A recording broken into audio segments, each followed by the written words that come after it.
Hello friends, Radhe Radhe. कैसे हैं आप सब। आज हम बात करेंगे कि अगर आपके घर के मंदिर में जो आपका मंदिर है उस पर सीढ़ियाँ बनी हैं कितनी सही हैं कितनी नहीं हैं।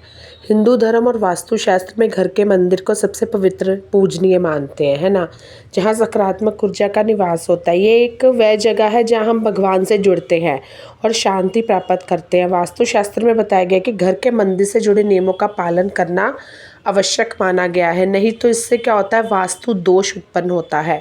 और दोष कब कब किस तरह लग जाता है, कौन सी स्थिति पैदा कर देता है, वो हमें भी नहीं पता। तो घर में शांति के बजाय पारिवारिक क्लेश, अन्य चीज़ें होने लगती हैं। घर में मंदिर में सीढ़ियाँ बनी होना सही है या गलत। वास्तुशास्त्र के अनुसार घर के मंदिर में भगवान की प्रतिमा को हमेशा किसी ऊंचे स्थान पर रखते हैं और रखना भी चाहिए। हालांकि अक्सर लोग ये गलती कर बैठते हैं कि घर के मंदिर को ऊंचा बनवाने के चक्कर में उसमें सीढ़ियों का निर्माण करवा देते हैं, जो कि गलत माना गया है।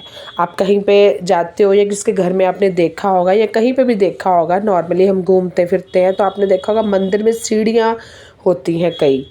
असल में ये किसी प्राचीन मंदिर या अन्य बड़े मंदिर में सीढ़ी का होना शुभ होता है, क्योंकि उन सीढ़ियों का इस्तेमाल करते हुए, यानी कि उन सीढ़ियों के माध्यम से चढ़ते हुए हम भगवान के समीप पहुंचते हैं।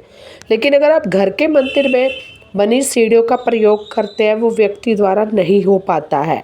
तो वो तो आपने मंदिर रख दिया ना एक स्थान पर सीढ़ियों वाला। आजकल मंदिर में बहुत तरह के मिलते हैं। ऐसे में घर के मंदिर में बनी सीढ़ियाँ खाली रहती है और खाली सीढ़ियाँ नकारात्मकता को जन्म देती हैं। तो इससे जब भी मंदिर लें आप, तो आपको देखना है कि उसमें सीढ़ियाँ ना बनी हो और आसपास बुरी ऊर्जा का प्रभाव बढ़ता है अगर मंदिर की सीढ़ियाँ बनी है। और मंदिर के सामने बैठकर की गई पूजा भी, उसका दोष भी लगता है अलग से, एवं इसका कोई शुभ फल भी प्राप्त नहीं होता। वास्तुशास्त्र में बताया गया कि घर के मंदिर में सीढ़ियाँ होने से ग्रहों का दुष्प्रभाव बढ़ता है।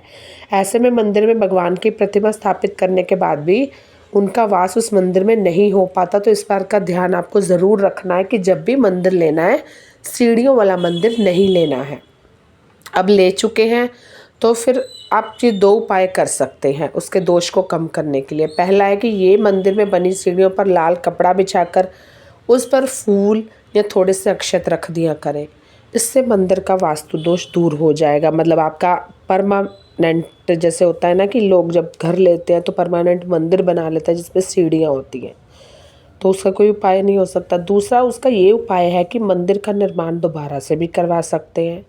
उसमें बनी सीढ़ियाँ तोड़वा के उसको सिंपल प्लेन सीमेंट का करवा सकते हैं। इससे भी मंदिर का वास्तु दोष दूर होगा। साथ ही इस बात का भी ध्यान रखें कि मंदिर का रंग हल्का होना चाहिए।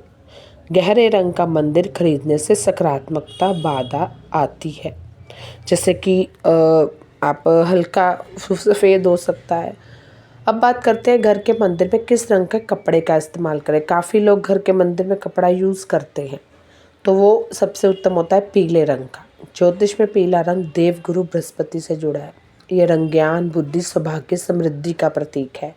पीले रंग का वस्त्र बिछाने से गुरु ग्रह की जो स्थिति होती है वो मजबूत होती है, जिससे पूजा करने वाले को ज्ञान की प्राप्ति होती है और उसका आध्यात्मिक विकास होता है। इसके अलावा पीले रंग के इस्तेमाल से मन में शांति, सकारात्मकता बनी रहती है, जिससे ध्यान लगाना आसान हो जाता है।